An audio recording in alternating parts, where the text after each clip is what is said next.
So welcome to the YouTube channel physio champ. और आज मैं अपना एक्सपीरियंस शेयर करने वाली हूँ कि रिसर्च के वाइवा जो होता है वो कैसा होता है और उसके अंदर क्या क्या तरीके के क्वेश्चंस पूछे जाते हैं, कौन कौन बैठता है और कितना डर का माहौल वहाँ पर क्रिएट किया जाता है और क्या आपको लेके जाना होता है।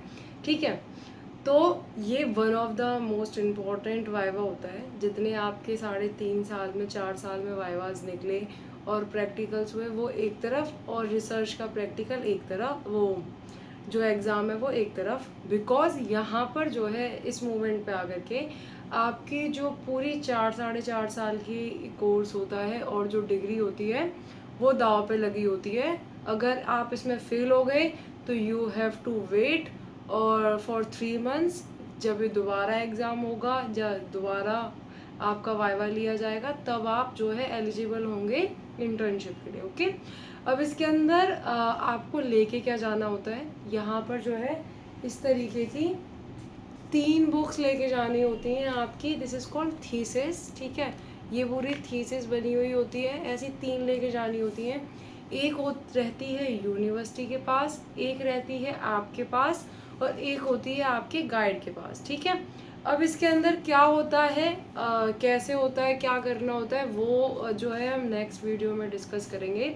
ओके, अब ये जब आप थीसिस लेके जाओगे तीनों के तीनों की इसकी बुक्स जो होंगी, तो यहाँ पर आपके ज़फ़र सर, सज्जाद सर, आपके गाइड जो इंटरनल उसकी कमेटी होती है रिसर्च की, वो जिसके अंदर नरेंद्र सर, छवि सर, तान्या मैम और कुछ टीचर्स और जो हमारे इंटरनल होते हैं वो।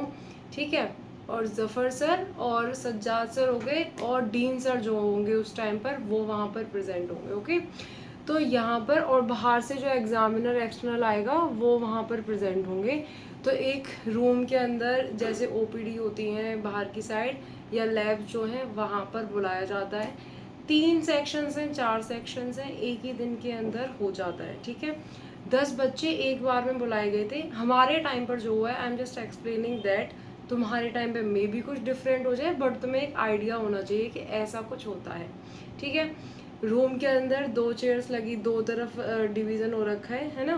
तो वहाँ पर एक तरफ अलग टीचर्स बैठेंगे, एग्जामिनर बैठेगा एक्सटर्नल जो आया है, और एक तरफ दूसरा। बाकी आपको 10 बच्चों का ग्रुप एक बार में बुलाया जाएगा, आपकी थीसिस देखी जाएगी। ठीक है, अब इसके अंदर बहुत सारी चीज़ें होती हैं, बहुत सारी चीज़ें जो आपको करनी, जो आपने करी अभी तक। इवन इसके अंदर आपका बोल्ड कैपिटल लेटर और बुलेट पॉइंट्स, ये सारी चीज़ें भी नोटिस करी जाती हैं, ये सारी चीज़ें देखी जाती हैं। ओके, अब क्या है, ये सारी चीज़ें देखी गई। अब यहाँ पर वो हर चीज़ को इस तरीके से किताब खोलेंगे और पूछेंगे ये तुमने ये कहाँ से लिखा है। इवन क्या होगा आपका जो आपने जैसे एक रेफरेंस नाम की चीज़ होती है और एक साइटेशंस होती हैं। ठीक है, वहाँ से साइटेशन मैच करी जाएंगे कि यहाँ पे ये वाली तो नहीं है, ये रेफरेंस पूरा तो नहीं है, यहाँ पर ये बुलेट पॉइंट्स इसमें दे रखे हैं, इसमें तो नहीं दे रखे, ये बोल्ड यहाँ पर है, यहाँ पर तो नहीं है, और ये ग्राफ है, ग्राफ के नीचे डिस्क्रिप्शन नहीं है। बहुत सारी चीज़ें जितनी भी हो सकती हैं वो पॉइंट आउट करी जाएंगी कि what you do in this thing. ठीक है, फिर ये क्वेश्चंस अलग हो गए। क्वेश्चंस फिर पूछे जाते हैं कि ये रिसर्च ही आपने क्यों करी, इसके पीछे का रीज़न क्या था, प्रोसीजर समझाओ कि तुमने अगर ये रिसर्च करी है तो इसमें क्या क्या किया है। ठीक है, अगर तुम्हारे इंटरवेंशनल थी तो तुम कहाँ गए, कैसे तुम्हें लोग मिले और तुमने उन्हें कैसे अप्रोच किया, उन्हें क्या मतलब जब तुमने एक्सरसाइज कराई कौन कौन सी एक्सरसाइज कराई, क्या क्या थेरेपी दी, वो सारा उन्हें एक्सप्लेन करना होता है अगर वो पूछते हैं तो। और ये चीज़ को समझाना होता है प्रॉपरली, और इसकी पूरी जो गाइडलाइन होती है वो आपको मिल जाएंगी कि इसमें ये करना है, ये चीज़ नहीं करनी है। ठीक है, उस टाइम पूरे कॉलेज में स्पेशली 4th ईयर के बच्चों में जो वहाँ पर बैठे होते हैं एक अजीब ही तरीके का माहौल प्रेजेंट होता है। बिकॉज वहाँ पर जो टीचर्स आपके साथ शुरू से हैं वही आपके जो है मतलब वो आपको फिर सिखाने के लिए बताने लगते हैं कि आपने क्या क्या इसके अंदर गलतियाँ करी हैं, and that's a good part. Okay, क्योंकि कुछ बच्चे जो हैं फेल भी होते हैं इस चीज़ के अंदर, तो उनके साथ बहुत गलत वो हो जाता है। बाकी थोड़ा सा डिले होता है, it's not a that much big deal कि अगर नहीं हो पा रहा है तो बहुत ज़्यादा बड़ी बात है, वरना आप सब कर लोगे, ऐसा कुछ नहीं है। ठीक है, तो सबसे इम्पोर्टेंट है ये थीसिस अच्छे से बनाना, ये प्रॉपरली, जो एक तरीके से आप किताब लिख रहे हो अपनी, कि आप क्या कर रहे हो, कैसे कर रहे हो।